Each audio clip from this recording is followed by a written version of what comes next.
Terima kasih Tuhan, Kau menjadi kekuatan, penolong, perisai dalam setiap kehidupan kami. Kami percaya setiap langkah kami, perlindungan Tuhan begitu sempurna. Yang jahat dihalau, dipatahkan dalam nama Yesus. Bahkan Tuhan yang terus menarik kami untuk semakin masuk dalam rencana-Mu yang besar. Sehingga di tempat ini kami imani Tuhan Yesus, kami akan berkembang, semakin dahsyat dipakai menjadi alat kerajaan surga. Kami berdoa yang sakit ditolong Tuhan, disembuhkan. Kelemahan kami diangkat, diberikan kekuatan yang baru. Bahkan segala serangan roh jahat dipatahkan, dihancurkan dalam nama Tuhan Yesus. Kami doa, ambil alih ibadah ini Tuhan. Tuhan berbicaralah, bukan manusia yang berbicara di tempat ini. Nyatakan kuasa-Mu, nyatakan firman-Mu. Di dalam satu nama yang kudus, nama Tuhan Yesus. Kita yang siap diberkati Tuhan, mari semua bersama-sama kita katakan amin. Tepuk tangan sekali lagi buat Tuhan kita Yesus. Puji Tuhan, silakan duduk saudaraku. Haleluya. Shalom Tiberias. Apa kabar siang hari ini? Saya lihat wajahnya semua penuh sukacita Tuhan, amin. Siap diberkati Bapak Ibu? Sama-sama buka Alkitab kita, Injil Matius pasal 12 ayat 9 sampai yang ke-15. Matius pasal 12 ayat 9 sampai ayat ke-15. Yesus menyembuhkan orang pada hari Sabat. Kita baca bergantian. Setelah pergi dari sana, Yesus masuk ke rumah ibadat mereka. 10 Bapak Ibu.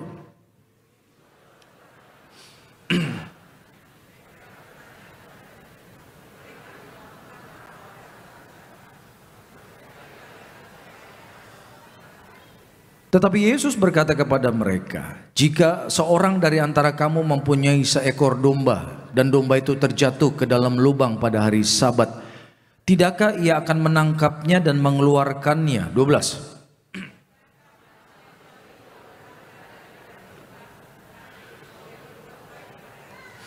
Lalu kata Yesus kepada orang itu, ulurkanlah tanganmu, dan ia mengulurkannya, maka pulihlah tangannya itu dan menjadi sehat seperti tangannya yang lain.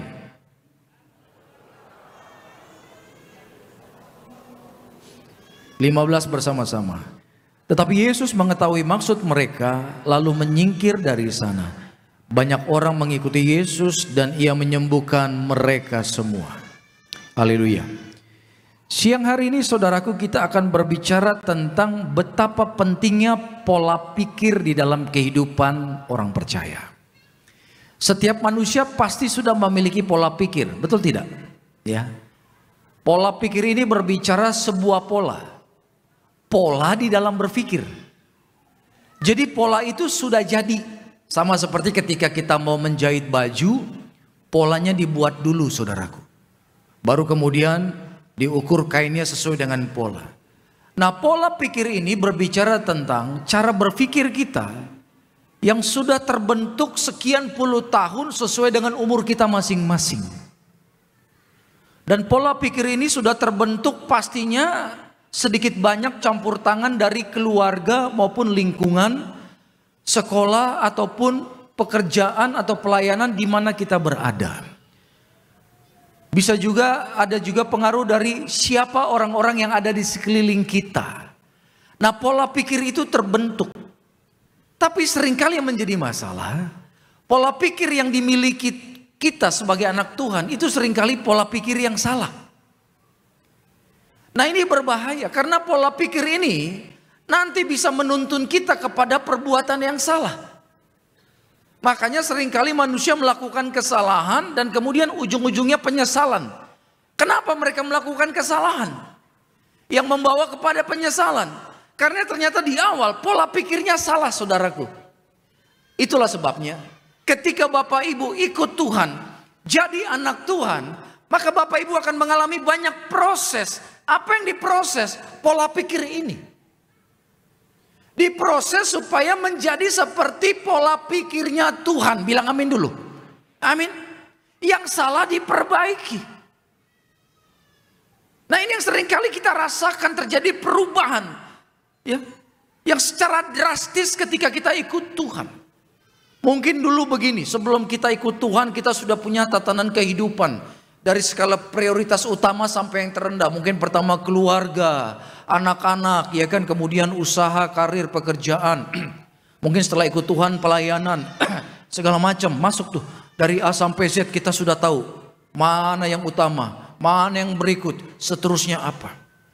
Tapi begitu ikut Tuhan jangan kaget.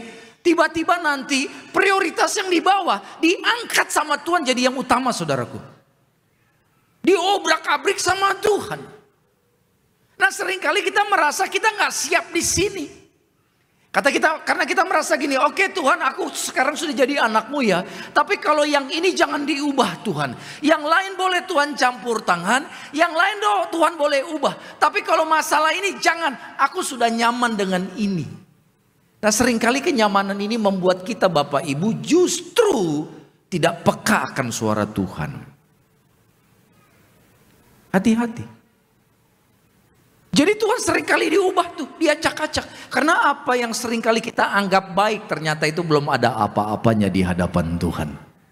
Jadi kalau Bapak Ibu hidupnya sekarang ini sedang ditata kembali oleh Tuhan, relakanlah hidup kita, relakanlah hatimu. Karena kalau tahu Tuhan sedang menata, percayalah, Tuhan menata tujuannya untuk mendatangkan kebaikan. Pasti Tuhan melakukan yang terbaik. Katakan amin saudaraku. Haleluya. Nah pola ini sama seperti kalau Bapak Ibu jalan ada padang rumput, rumputnya tinggi-tinggi sedada saya. Sejauh mata memandang itu padang rumput, hijau. Tapi ternyata untuk melangkah dari satu kampung ke kampung yang lain, kita harus melewati padang rumput itu. Kita mulai langkahi, injak-injak rumput itu, ya, diinjak rumput sampai akhirnya terjadi pola. Terjadi jalanan. Lama-lama karena sudah berminggu-minggu, berbulan-bulan, bertahun-tahun orang lewat di jalan itu, orang lalu lalang di situ, maka terbentuk sebuah pola. Pola apa? Jalanan. Kiri kanan tetap rumput tinggi, tapi di situ sudah tidak ada rumputnya karena orang sudah injak-injak. Nah, pola yang salah dalam kehidupan kita, pola berpikir yang salah itu sama seperti itu. Kiri kanan rumput, di tengah-tengah sudah tidak ada rumput karena sudah sering kita pakai untuk berpikir. Sudah terbentuk sebuah pola cara berpikir. Puji Tuhan kalau pola pikir itu benar, tapi kalau tidak benar, nah ini dia, Tuhan akan campur tangan di situ. Bilang amin dulu Bapak Ibu. Tuhan akan ubahkan. Pola pikir Bapak Ibu tidak terlihat. Manusia yang sedang berbicara dengan kita mungkin tidak tahu pola pikir kita yang sudah terbentuk selama puluhan tahun. Mereka tidak lihat. Tapi di mata Tuhan tidak ada yang bisa disembunyikan.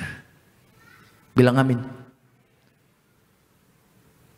Biasanya anak yang di rumah tangga melihat bapak mamanya ribut terus. Ya. Pernah ada satu anak muda bilang begini, saya tidak akan menjadi seperti bapak saya.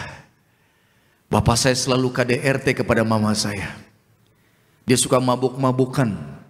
Dia suka main perempuan. Dia suka judi. Semua yang jahat bapaknya lakukan. Kalau pulang ke rumah bukan anaknya senang, malah semua masing-masing masuk ke kamar. Termasuk mamanya. Kenapa? Takut kalau pulang pasti ribut. Kalau enggak mamanya yang dipukul, anak-anaknya.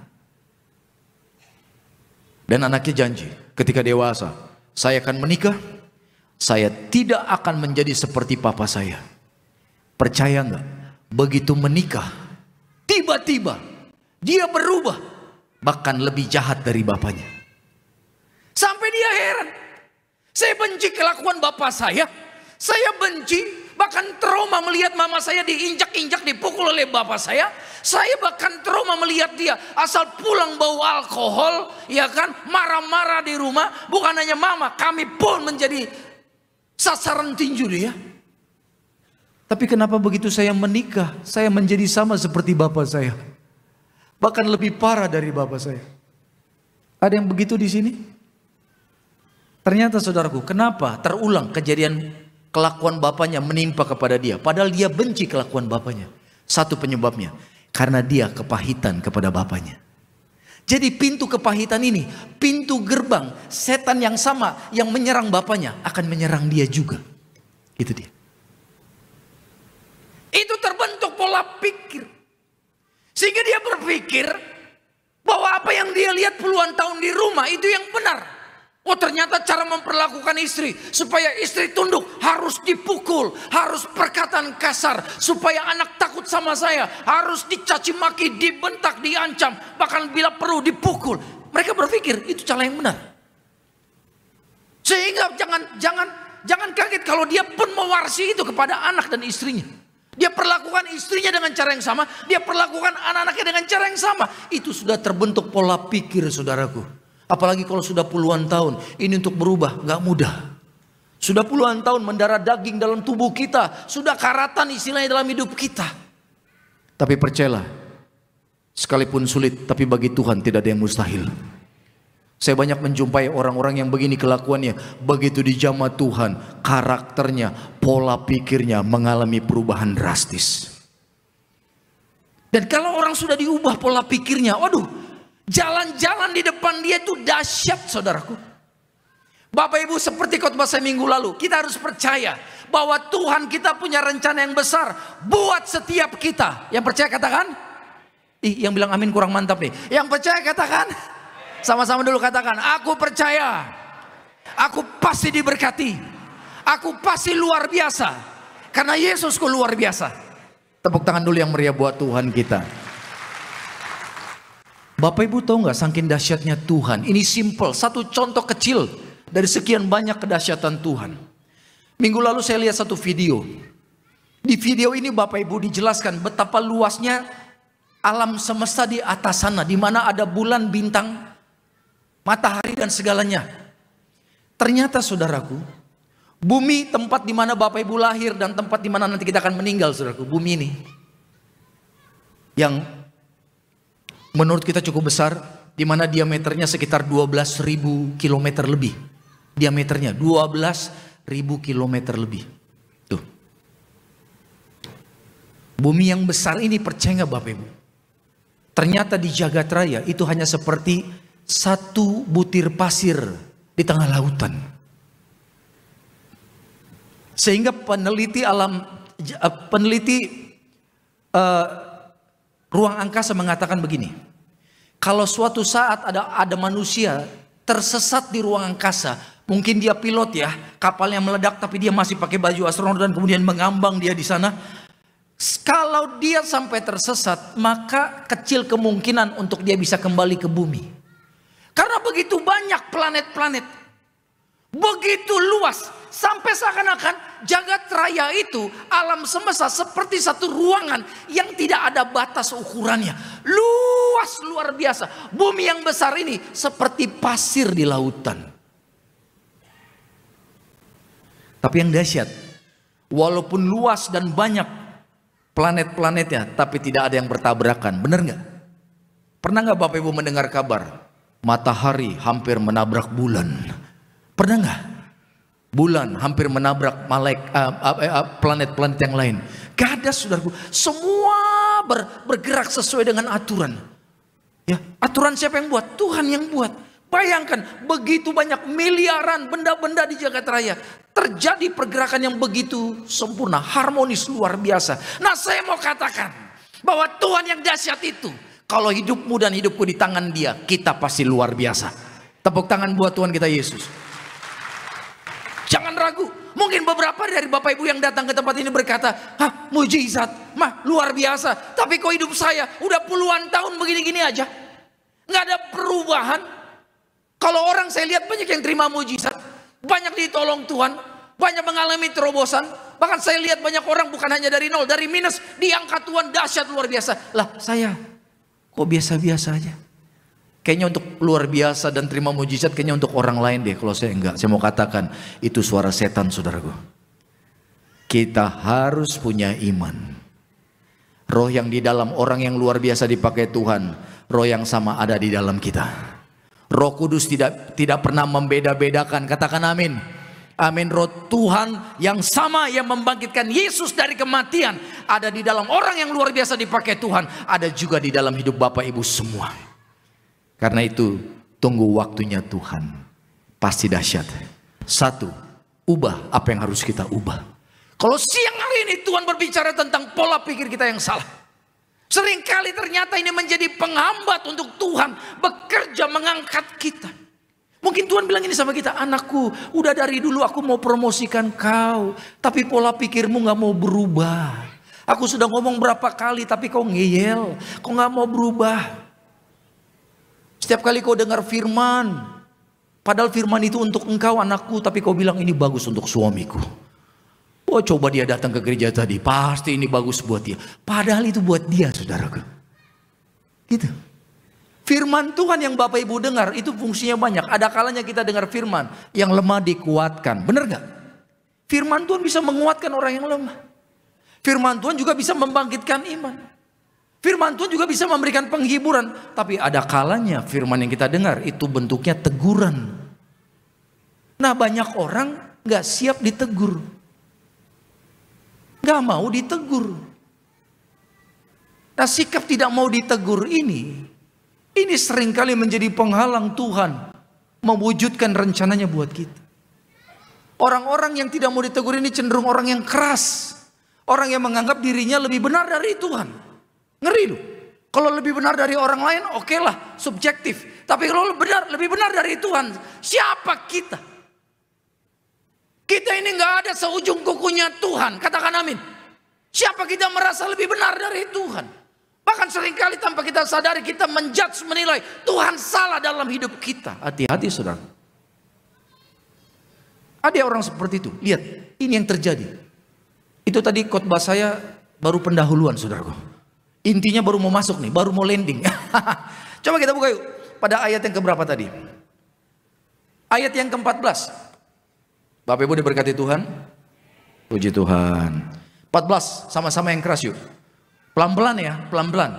2, 1. Lalu keluarlah orang-orang Farisi itu dan baca lagi ya, baca lagi. 2, 1.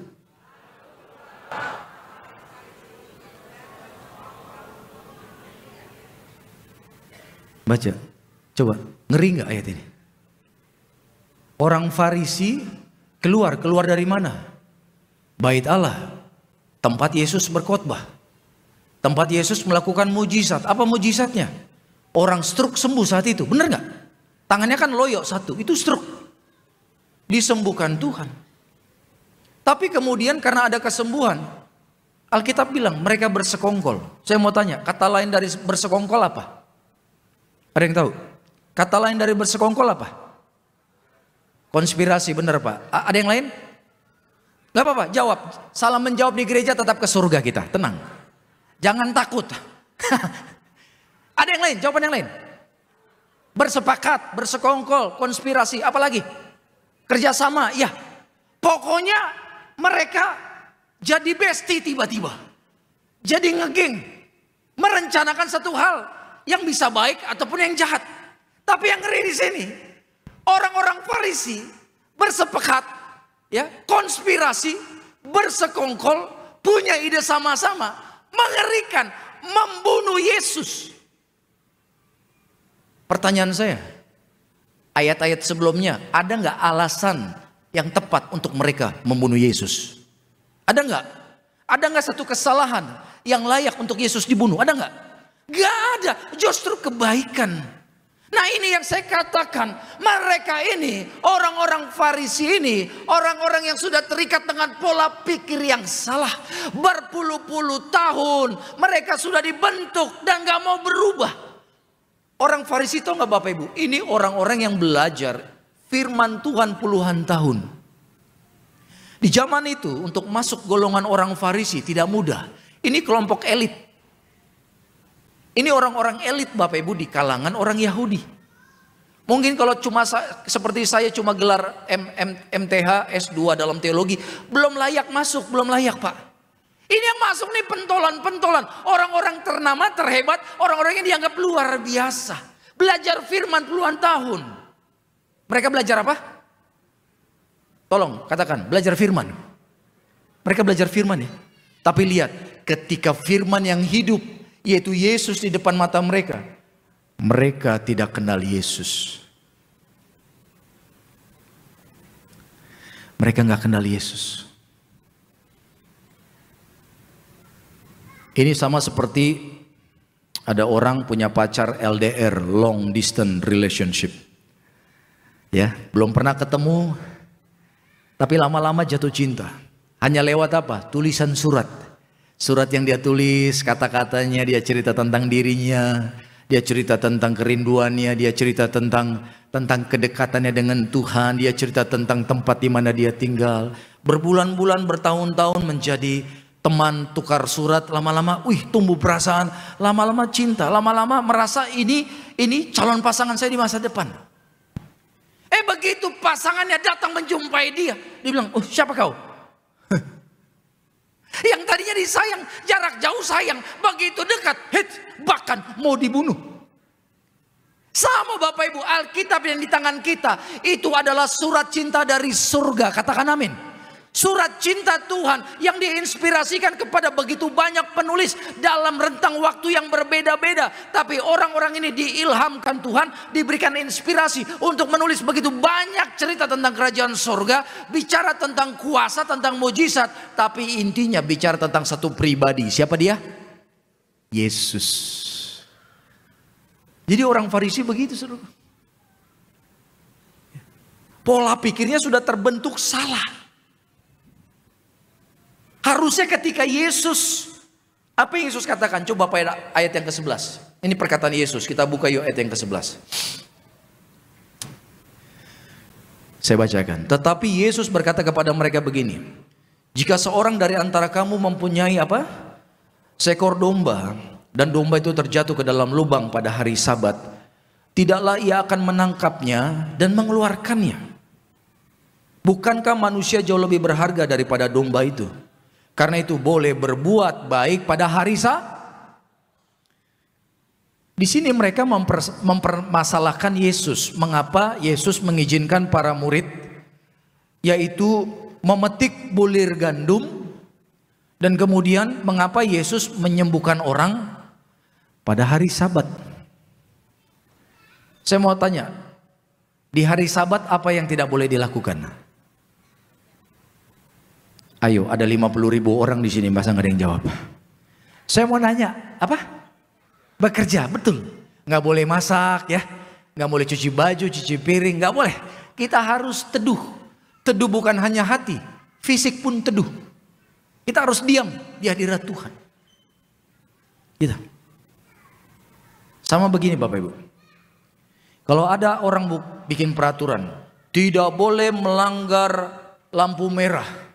Orang kalau melanggar lampu merah masuk penjara.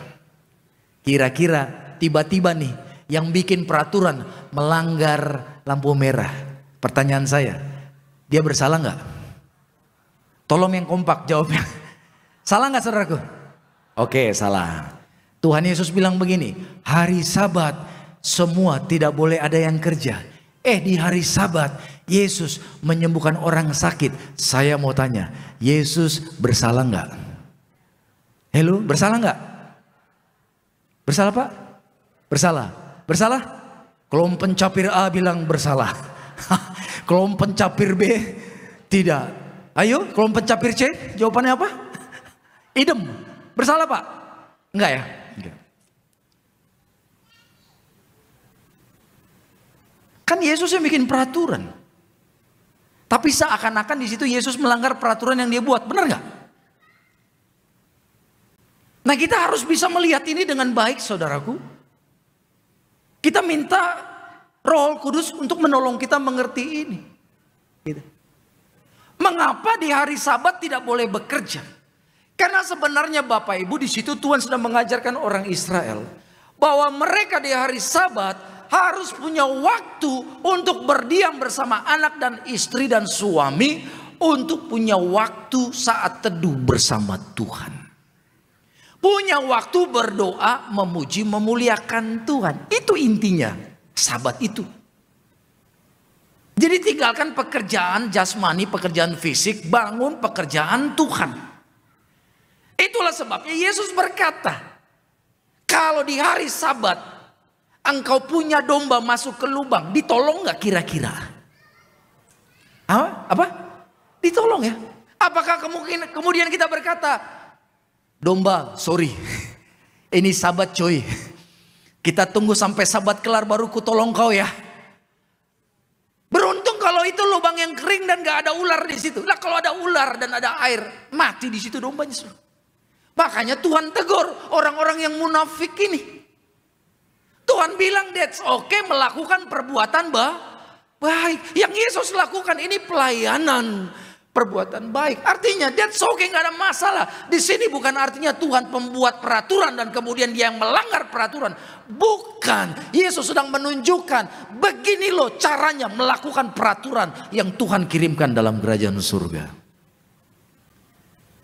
Artinya Tuhan sedang mengajarkan sama orang Farisi, kalau ada dombamu yang masuk ke lubang hari Sabat, gak apa-apa kau tolong.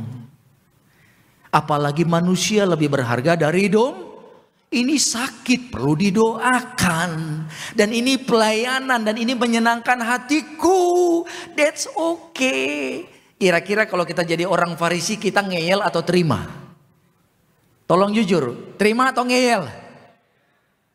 Ada yang bilang ngeyel, terima. Gak apa-apa.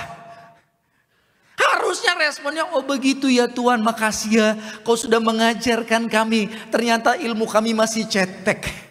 Terima kasih buat pewahyuan ini. Tapi Alkitab ini berkata, mereka keluar pasti dengan hati yang panas. Dan mereka bersekongkol, bersepakat, konspirasi, punya ide.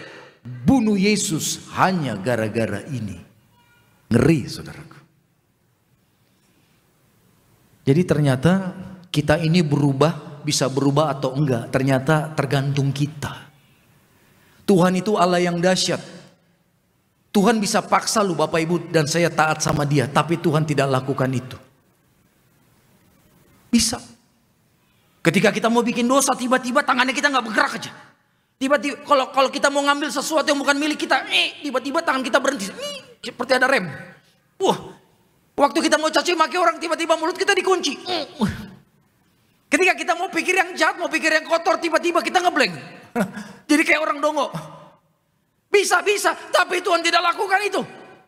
Ketika kau mau mengambil apa yang bukan milikmu, Tuhan kasih pilihan. You take it or leave it. Bener gak? Ketika hatimu mau marah sama Tuhan, Tuhan bisa katakan, marah ampuni. Tuhan kasih free will, kehendak bebas. Makanya ketika Adam dan Hawa mau petik buah anggur, tidak ada tangan malaikat yang kemudian tempeleng tangan Hawa. Bang! Gak ada. Diizinkan Tuhan. Tuhan kasih free will, kehendak bebas. Di tempat ini Bapak Ibu juga dikasih kehendak bebas. Untuk taat atau tidak. Untuk mau berubah atau tidak. Tapi saya berdoa di tempat ini kita merespon panggilan Tuhan siang hari ini. Untuk kita mau diubah pola pikir kita yang salah. Miliki pola pikir kerajaan surga. Memang perlu proses Bapak Ibu, nggak mudah. Kalau kita sudah puluhan tahun terbiasa melihat caci maki di rumah, puluhan tahun melihat bagaimana orang tua kita saling menyakiti, ya kan? Untuk kita punya hati untuk bisa mengampuni sulit.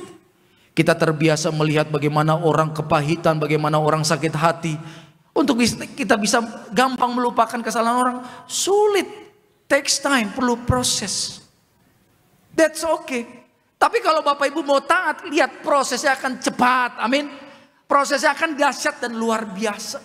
Setiap kita pasti ada area-area tertentu yang sedang dipoles sama Tuhan.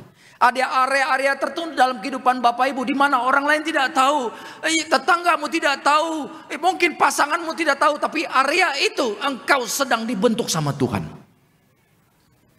Relakan hatimu saudaraku. Jangan lawan Tuhan. Tuhan itu dahsyat, terlalu besar bagi Bapak Ibu dan saya. Tapi kalau kita taat, Tuhan yang dahsyat itu akan mengangkat kita tepat pada waktunya.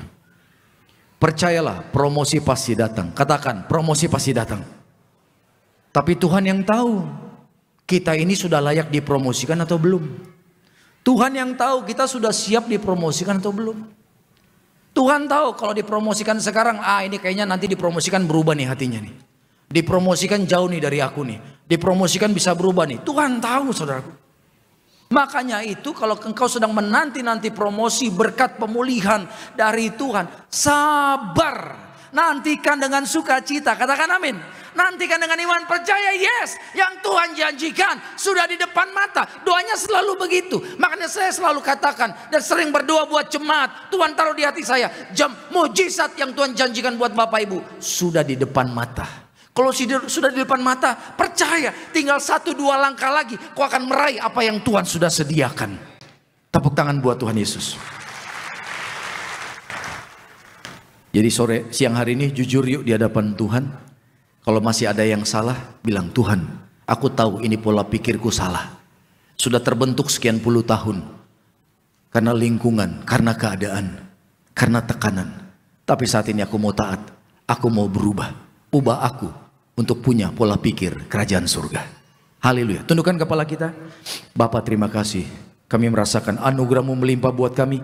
Siang hari ini kami akan bersatu dengan kuasa tubuh dan darah Tuhan Yesus. Dan kembali sebagai ucapan syukur, kami akan membawa persembahan kami. Berkati setiap rupiah Tuhan, pakai untuk memuliakan nama-Mu. Di dalam nama Tuhan Yesus, Bapak Ibu yang siap memberkati pelayanan Tuhan, mari semua bersama kita katakan amin. Kita masuk perjamuan kudus, terima yang terbaik dari tubuh darah Tuhan Yesus. Kita mengucap syukur buat kebaikan Tuhan.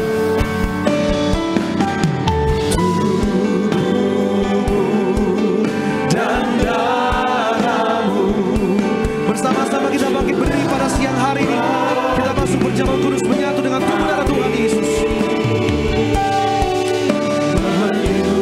Menyucikan, menyembuhkan, sempurnakan hidup kami. Bersama-sama kita angkat roti yang akan dibentuk menjadi tubuh Tuhan Yesus. Mari Bapak Ibu dengan iman katakan dalam nama Tuhan Yesus. Inilah roti yang turun dari surga. Inilah tubuh Tuhan Yesus yang tergantung di atas kayu salib. Yang pertama yang memberikan kami, keluarga kami, hidup kekal dalam surga. Yang kedua menyempurnakan tubuhku sehat sempurna, menyempurnakan jiwa dan rohku agar dibangkitkan pada akhir zaman.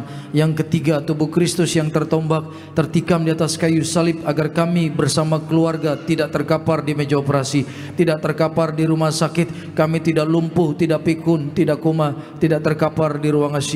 Kami tolak kanker tumor, kami tolak leukemia. Doaku hari ini segala penyakitku sudah sembuh, diangkat di atas kayu salib dalam nama Tuhan Yesus. Inilah roti yang turun dari surga, inilah tubuh Tuhan Yesus Kristus.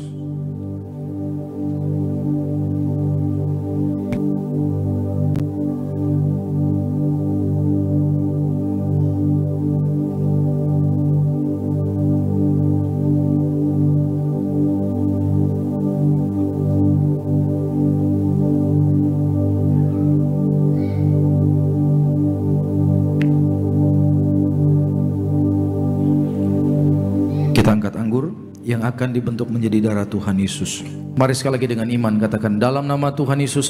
Inilah darah Tuhan Yesus yang tertumpah di atas kayu salib sebagai perjanjian yang baru dan yang kekal. Yang pertama kami bertobat menolak dosa, menolak setan-setan dan perbuatannya. Keluargaku keluarga yang kudus. Kami menolak perzinahan, percabulan. Kami menolak poligami, poliandri. Kami menolak perceraian. Mulut diurapi penuh kuasa, tidak berdusta. Kami tolak fitnah atas keluargaku dan gereja. Yang kedua, oleh darah domba Allah kami menjadi warga surga, anak kerajaan surga, punya rumah di bumi dan di surga. Yang ketiga, oleh bilur-bilur Tuhan Yesus mulai saat ini dari ujung rambut sampai telapak kaki sehat sempurna, tidak sakit kepala, tidak migrain, tidak vertigo. Kami tolak kanker tumor, kami tolak kistamium, kami tolak pisau operasi, kami tolak pendarahan, tekanan darahku normal, jantung sehat. Kami tolak sakit paru-paru, kami tolak sakit lever, kami tolak sakit ginjal, tidak cuci darah, tidak batu ginjal. Kami tolak diabetes, hepatitis. Darah Kristus membalut dan menyembuhkan segala penyakitku. Doa Bapak Ibu sebutkan sakit.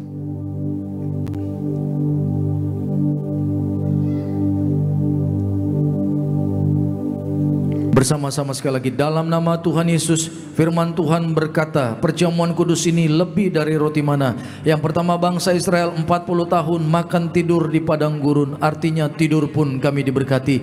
Yang kedua, dengan roti mana setiap hari jubah baru, artinya mulia, akan terbang ke surga sepanjang masa diam di rumah Tuhan. Yang ketiga, dengan roti mana setiap hari kasut baru, sepatu baru, artinya kami tidak gagal. Pekerjaanku, usaha, karir diberkati berkati berhasil. Hari ini Tuhan, hidup kami di bumi seperti di sorga, tidak miskin, tidak kekurangan. Segala sakit, penyakit dan penderitaan kami sudah diangkat di atas kayu salib. Dalam nama Tuhan Yesus, inilah darah Tuhan Yesus, minumlah inilah darah Tuhan Yesus.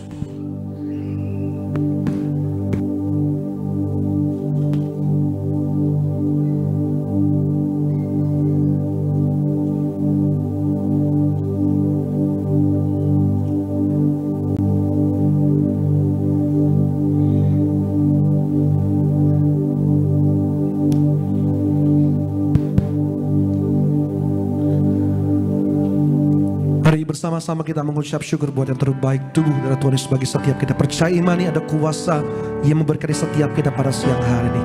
Sama-sama kita kembali bangkit beri kiranakan pujian kita bagi Tuhan Yesus. Tubuhmu Yesus menyembuhkan, darah Tuhan Yesus menyempurnakan setiap kami.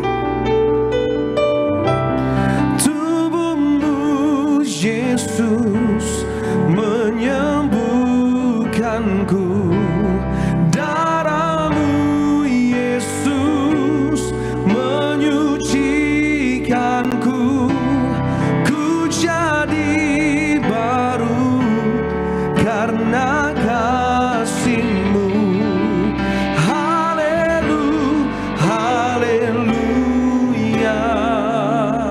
Saat ini hamba berdoa di dalam nama Bapa, Putra dan Roh Kudus. Di dalam nama Tuhan kami Yesus Kristus, Tuhan, setiap minyak yang ada di tangan kami, yang kami angkat, kami percaya saat ini tangan-Mu dari surga mengurapi setiap botol, setiap tetes menjadi api kemuliaan, sehingga yang sakit terima minyak ini disembuhkan Tuhan, yang lemah terima minyak ini dikuatkan, bahkan segala kuasa kegelapan hancur patah dalam nama Tuhan Yesus. Inilah minyak urapan yang kudus, inilah minyak urapan yang kudus dalam nama Tuhan Yesus. Yang mau didoakan bisa maju nanti setelah kita doa syafaat. Tundukkan kepala kita, ambil saat teduh sejenak, renungkan firman Tuhan. Pola pikir yang salah yang mana yang Tuhan mau kita ubah. Berubahlah saudaraku, berubahlah. Kalau Tuhan sudah berbicara kepada kita 1, 2, 3 kali, jangan keraskan hati kita. Buru-buru berdamai dengan Tuhan. Minta ampun sama Tuhan kalau seringkali kita selama ini mengabaikan perintahnya. Tuhan, beri kami kemampuan untuk tahu mana yang menjadi kehendak Tuhan. Tolong Tuhan untuk kami bisa ubah segala yang tidak benar di hadapan. Kami tahu rencana Tuhan besar dan ajaib buat setiap kami. Kami mau masuk dalam rencana-Mu yang ajaib itu. Pakai kami menjadi alat kerajaan surga. Di tangan kami ada kuasa yang besar Tuhan. Lewat hidup kami akan banyak orang bertobat dalam nama Yesus. Lewat hidup kami akan banyak Tuhan orang yang sakit disembuhkan, orang yang terikat lepas dalam nama Yesus. Perkara ajaib terjadi. Tuhan yang berkata bahwa tanda-tanda ini akan menyertai orang-orang percaya, bahwa kami akan melakukan perbuatan pekerjaan-pekerjaan yang Tuhan lakukan, bahkan pekerjaan-pekerjaan yang lebih besar. Terima kasih buat janji-Mu, kami terima tempat ini. Hamba doa setiap mereka yang sakit siang ini pulang dengan kesembuhan, yang lemah diberi kekuatan yang baru, bahkan segala intimidasi setan dipatahkan dalam nama Yesus, tidak berkuasa di tempat ini. Berkati terus pelayanan gereja Tiberias, dipakai Tuhan semakin cemerlang, semakin dahsyat. Berkati pelayanan Ibu Gembala Sidang kami, berikan kesehatan, kekuatan, umur yang panjang, penyertaan Tuhan sempurna buat anak-Mu dan buat seluruh keluarga. Terima kasih Bapa, kami akan pulang dan kami siap terima berkat dari surga. Siapkan hati kita, angkat tangan kita, terimalah berkat dari Bapa, kasih dari Tuhan kita Yesus Kristus, penyertaan yang manis dari Allah Roh Kudus akan menyertai seluruh hidup kita dan keluarga mulai siang hari ini sampai Maranatha Tuhan Yesus datang kedua kali. Jemput kita semua di awan-awan yang permai. Kita yang bangga jadi anak Tuhan Yesus, mari bersama-sama kita katakan amin. Amin.